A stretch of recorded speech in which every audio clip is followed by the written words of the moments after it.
A nuclear posture review is a congressionally required report that's done every, 5 to 7, maybe 8 years.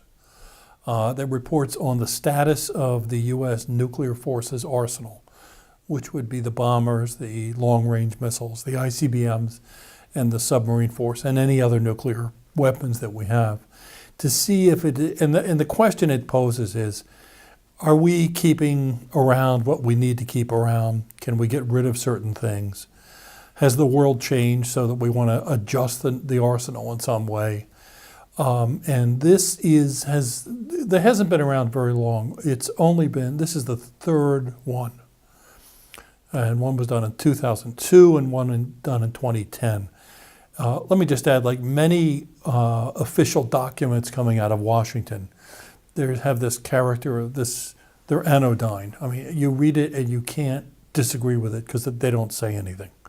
Okay, either that or they become heavily ideological. So in the 2002, the Bush administration put out a very hawkish report that I believe the term arms control was never mentioned once.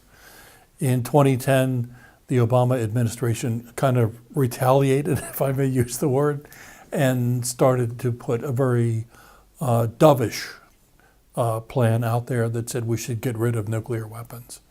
And this one, I would say, is important because it adjusts for the new realities of the 21st century. And so it's the environment changing, and a government report finally catches up. The fundamental problem, which is that other major powers, namely China and Russia, but there could be others, possibly India, have modernized their strategic forces. And if this goes on and the U.S. does not respond, there could be serious consequences, not so much at the level of like a nuclear war, but it would affect the U.S. ability to negotiate in the Western Pacific, in South Asia, and in the Middle East. And if this perception were to grow that the U.S. had not invested money in modernizing its nuclear forces, then these consequences could be serious, and this report is the first one to explore what some of those are. My reading of this report is that it's a signaling device. And what it says is we don't want to go on a nuclear arms race because it's wasteful, it's dangerous, and all sides could spend their money much more usefully on conventional war forces or more, on economic development. It will be a better thing still.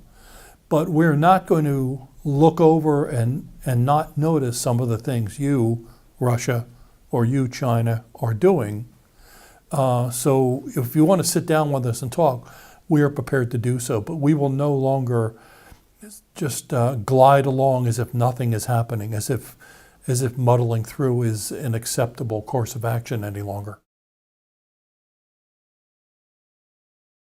We are in the midst of a technological military revolution.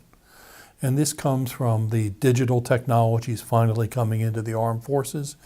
Many new weapons, many new capabilities. There's more innovation in defense today than at any time since the early 1950s, at the very start of the Cold War. And so what I think this document is really threatening isn't saying we're going to build more nuclear missiles or more nuclear submarines.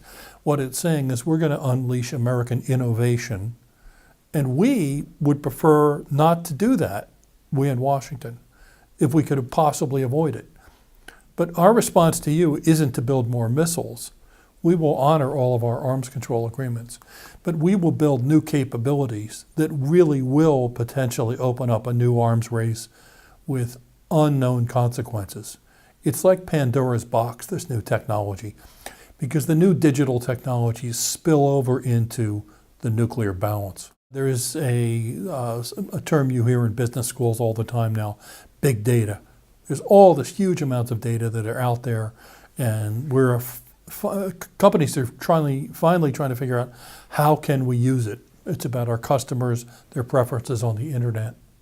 Well, you could use that data to track enemy weapons. For example, their nuclear missiles. For the past 25 years, people thought that the most invulnerable, survivable kind of nuclear weapons were mobile nuclear weapons. Basically, you put a nuclear weapon, a nuclear missile, on a truck or some sort of a mobile launcher.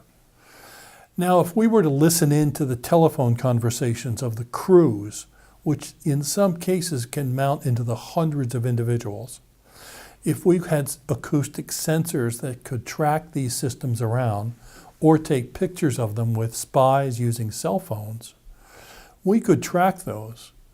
And so the presumption of the past 70 years that a first strike nuclear attack on another force is impossible, it's just infeasible, you won't get it, is now looks like it could be upset. That could be destabilizing. What does that mean? That means they would take countermeasures which are dangerous. They would build more missiles so that they could ensure survivability.